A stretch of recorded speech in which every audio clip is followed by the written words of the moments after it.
Well, where did it happen? When did it happen? How did did you pick up a record and figure out that this is what I want to do? When did that happen for you guys? What keeps you doing it today? That's a big one. I guess, we all have a background just like loving music and making music since we were kids and all that. And I don't know, if you're wired for something, then you're lucky if you get a chance to do it. And we've been lucky and worked hard to be able to do it. Right. Totally. Just in there. Because in my opinion, being in a band, the touring, the amount of time you're playing day in and day out on the road, it just takes a lot of motivation and inspiration to maintain that and keep doing it and make music year in and year out. So I'm just curious, what is it for you guys that really attracts you to music in the first place? I think if you want to do music, you have to love it. You just have to really love it, because it's a lot of work otherwise, and you wouldn't do it just for the money, most likely. Right. Well, we love touring, Yeah. We love playing out. I think you have to kind of love the things that are hard about it, You love being on the road, you love the time away, getting out, traveling, some short nights and whatever, and then the shows just pay it off for you in a big way. So yeah, if you don't like the process, you better quit, because There you go. because it's mostly process. Right. Just like with the sound check out there, it's how much of a effect does that have on how you guys are perceived in different venues across the country? I imagine that you might have a big bearing on what's coming out of the speakers. Like how the sound check goes Yeah, and stuff. yeah. Well, I mean, I always think that that's an interesting opportunity. For anybody who's in the room to be like, oh, maybe I will listen to this band again. It's a lot of people kind of take it as like it's like, oh, we're just getting our tones right or whatever, and it is definitely that, because what you're really trying to do is communicate. So you want to you need to make sure that you have the tools to communicate and set up properly, Yeah, I mean, it's always like you can get a feel off of a sound check, like, I can tell it sounds good tonight, it's going to be like this, or it's not going to seem as wild as we like it to be, we're going to have to create something else. And Because I imagine each venue poses its own challenges in tweaking songs and so forth. That's my favorite part. yes, sir. I mean, there's the room calls for something. It's like certain kind of rooms want to be a certain kind of, louder and crazier or more controlled or like more beautiful, and that's one of the things we want to do as a band is try to be in those moments and not just dial in our set and play their set every night, but like make it's got to be unique and special. The people are different every night. The room is different a lot of the nights, and even here at Doug Fir, like we played this room a lot of times, but tonight's gonna be totally different energy, and we want to be able to be agile in that way. So what about creating music gives you the most satisfaction? Is it coming up with the idea of melody? Is it laying down the track in a way that you're just like eureka, or is it seeing how it unfolds in the crowd? What gives you the most satisfaction in making and creating music? It's hard to choose one over another. All of that's great. They all have their payoff for me. The one I couldn't live without, and we've sort of had phases where we didn't, because we were recording or whatever, but the live thing is definitely something that I feel like we've learned that we can't do without. Like, if we don't record for a while, we are getting anxious and we want to do it, and if there's no new music, we want to be writing and working on new music, but if we aren't playing live, it's like, that's the part I feel like I can't do without now at this point. So do you guys leave room for improvisation or kind of expansion of the songs from your records? Yes. How much of a weight of your performance would you consider that to be? It's different every night. It's different every night, and I think we're not so much. It's not like an improvisation in a guitar solo sort of sense, Control but like chaos we really like just move together, and it's like the band is going into new territory, so it's different every night, and we just got a new record out, so we haven't really gotten to the point where we've fully started exploring those songs. So we're excited to get going and see where those songs go live. The songs from the last record, we took them to all sorts of fucking crazy lengths. So I mean, truly like crazy lengths, and things I'm like really happy when I hear them that we pushed that hard and we went that far. So I understand that you guys are playing the first show of Sasquatch this year. Oh yeah. So you guys pumped for that and excited. Is there anyone that you're excited to see, meet in the backstage area, see live or experience? I haven't even really seen who's playing there. I was excited that we were invited to play it though, for sure. And I mean, we're just getting going with a new band name and a new record, so we aren't in a position to wish we were in different positions, like have different slots or different stages. We're playing what we're playing, and we're gonna be excited to play it. I feel like. Yeah, I'm excited because I never paid to go to a festival, so I'm happy to go and be there all weekend and see some shows. Be a good time for everybody, I imagine. Yeah, totally. Mm-hmm. So you guys have your self-titled debut album. You had previous EPs and vinyl, 7 inches, correct? Well, we've played a lot of music together over the years. This is a new lineup. This is the first time for us as a 3-piece and under a new band name. And we haven't put out anything under this name before, so this is the first Modern Kin record. So what was the biggest challenge in putting together this record as a whole? Was it finding the financial kind of resources to get it done in the studios? I know you guys sent it down to San Francisco for a little bit to do some mastering. We did, so we mastered it here. We recorded in Sacramento, in Northern California. We tracked some there, and then we brought it home and did some more work on it here.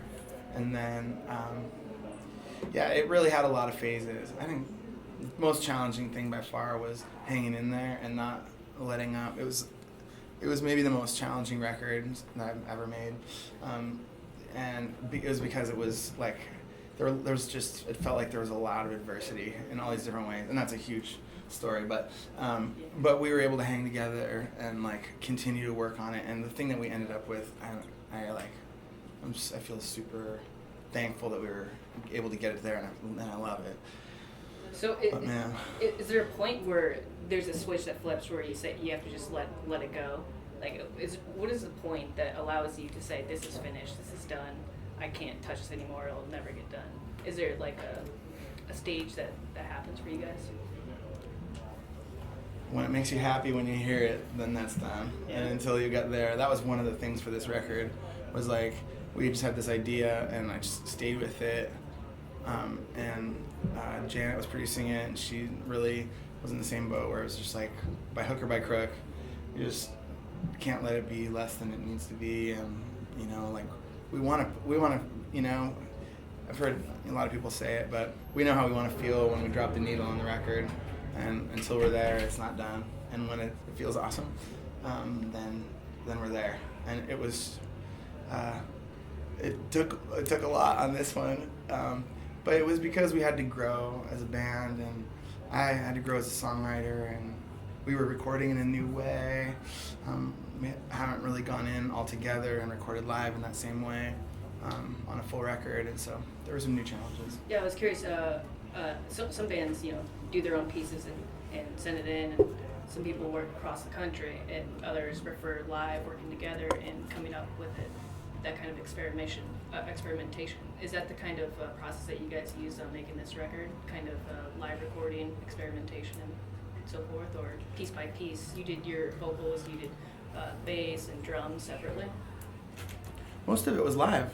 Some of the songs are actually live, like main vocal, everything, like was all like played in live. Some of them I put the vocal on after, and we put some keyboards on after, and some other vocals on after. Yeah, the finishing touches later, but.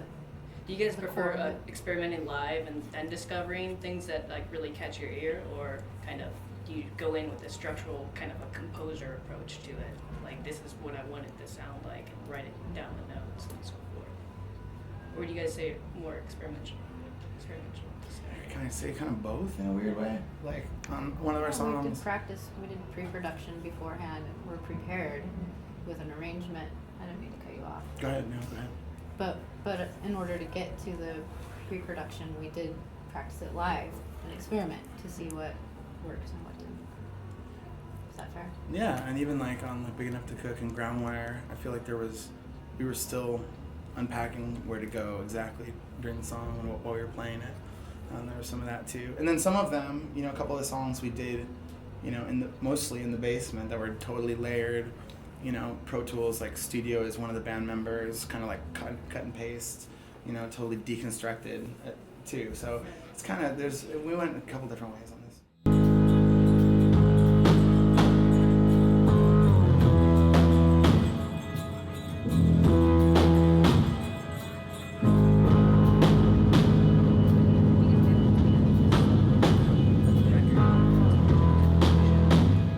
Say pony, on pony, you know, the idea, the lyrics kind of come to fruition. All the way through. Okay, I'll try it and you guys jump in. You can give the sum up if you like. Yeah. So let's see. So that was a song that I wrote on an acoustic guitar, and just like in a room by myself. And I had been hanging out with our friend Paul, and he's a poet, and we'd been talking about like I've been getting my brain around like some other other kind of phrasings and ways of wrapping things up rather than more straightforward symmetrical kind of phrasing. And so I was kind of messing around with that with the melody that was being suggested in the guitar part, and then I kind of got into it. And at the time we were all like a bunch of us had been going through sort of it was like there was some relational like ups and downs, and really like asking some you know some of the big existential questions about relationships, and like who are we in our, you know, our genetics, and how does that play out in terms of what we need with each other. And I was just thinking about that a lot, so that's where the lyric kind of came from. And then I brought it to these guys, and we just started working it out, and it's sort of an asymmetrical kind of phrase. And so it was once, you know, Jerry started playing over it, I thought it just gave such a great feel, and the vibe was like really thick and really great. And then Hey, yeah, I do. Thank you. We're just doing an interview. Real quick, it's okay. And then Chris came in and played a really great bass part. I thought your part was awesome on that too, and it was like almost like a huge bass line that exists like already like in the universe, and you just like pulled it into that song. You know, it's got that whole Like Motown. just yeah, totally. Yeah, it's definitely one of my favorites from record. Yeah, awesome. And then we got into it, and then when Janet came in, like she also suggested like that, like opening with that the floor tom, the boom boom boom snap, boom boom boom snap, that kind of gave some of the feel at the beginning. And I had the idea that on the bridge, for some reason, that like because I was sort of feel like we were asking these questions, this is going pretty deep. I had that idea of like I never thought I would get a chance to talk about it.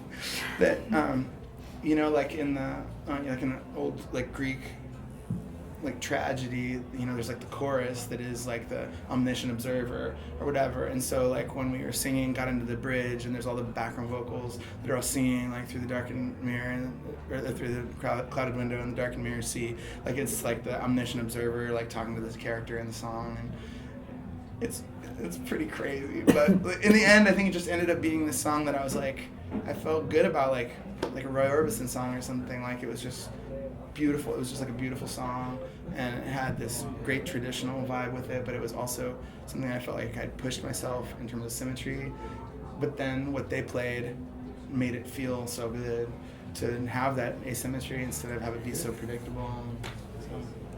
So, Chris, this question's directed at you. So I saw out there that you like to play a lot of stand-up bass and switch off between the electric.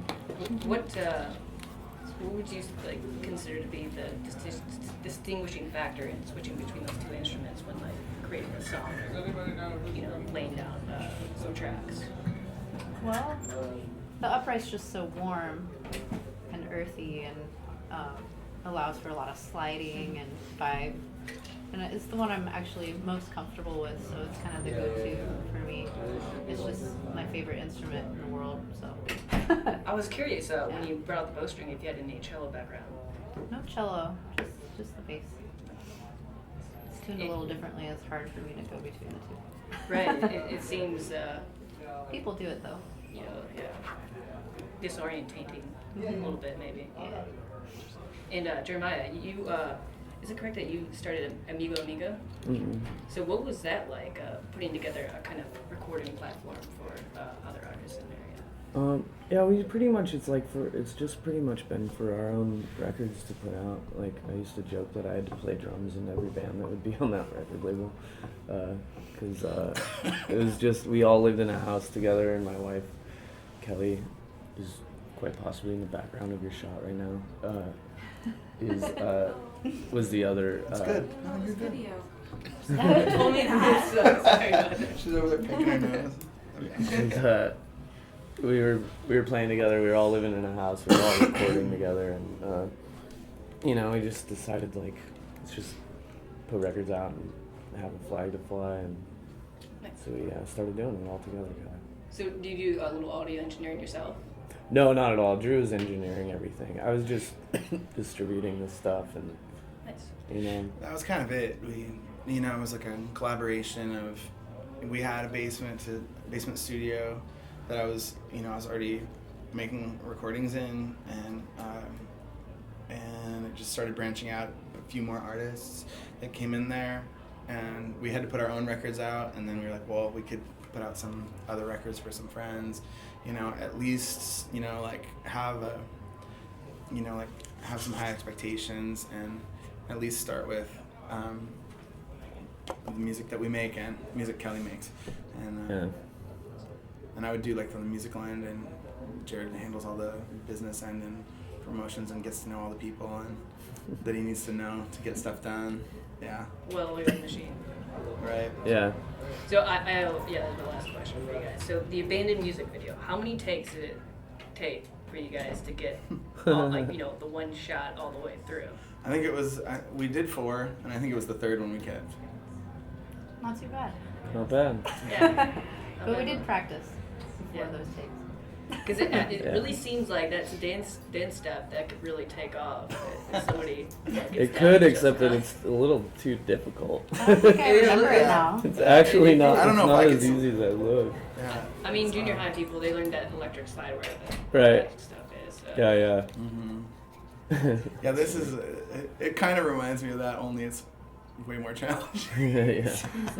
But it went really, really well with the song, so yeah. It just I seems know. like- Yeah, that was Janet's idea. She was like, I know this movie. I know we'd seen it and liked that movie that it came from. It came from that French movie, Band of Outsiders, and I was like, this is the craziest scene. It's so weird. They just in the middle of the movie just like do this super long shot of people dancing in a cafe. Right. And so we're like, well, we just recreate it, and we're like, we don't even know if it'll work with the tempo, and then it worked out kind of awesome. So would you guys consider like visuals like that, like complement or like enhancing like the music that you guys do, just to have visuals at live shows or music videos out? Do you think it really gives a platform for that would enhance the themes of your songs? I kind of don't think. I mean, I don't know. Because for our the music, dance, it's just giving something to look at while you Right. guys, Well, I mean, there's some kind of layers on it, but I think generally speaking, it's like it's important these days to have there be visuals with your music. Like these are our times. Definitely, I would say that for me, and maybe you guys would say the same thing, is that way more consumed with what's happening in the music, and I was fortunate. I felt like it was a fortunate, neat, like smash up to do it with that, and like the idea of like just the dance, and like at first you're interested in the dance, and then after a while it kind of just becomes like dancing, and then you're like going back to the music again, like your ear turns back to the music again. And yeah, Well, I mean, for me, There's like a from lot my to it, perspective, but- I'm a short guy, so being at a show, I just see all these people trying to listen to the show with their eyes, trying to see the stage. Right, And right. so I just sit in the back and kind of just do my own jig and Uh-huh. try That's to listen. There you go. that's Perfect. awesome. That- Don't that don't kind get of- mad that at kind the of balance there. dude, tall guy at the front. Just Do your thing. yeah. That's good. That's, Well, yeah. Well, thank you. Yeah.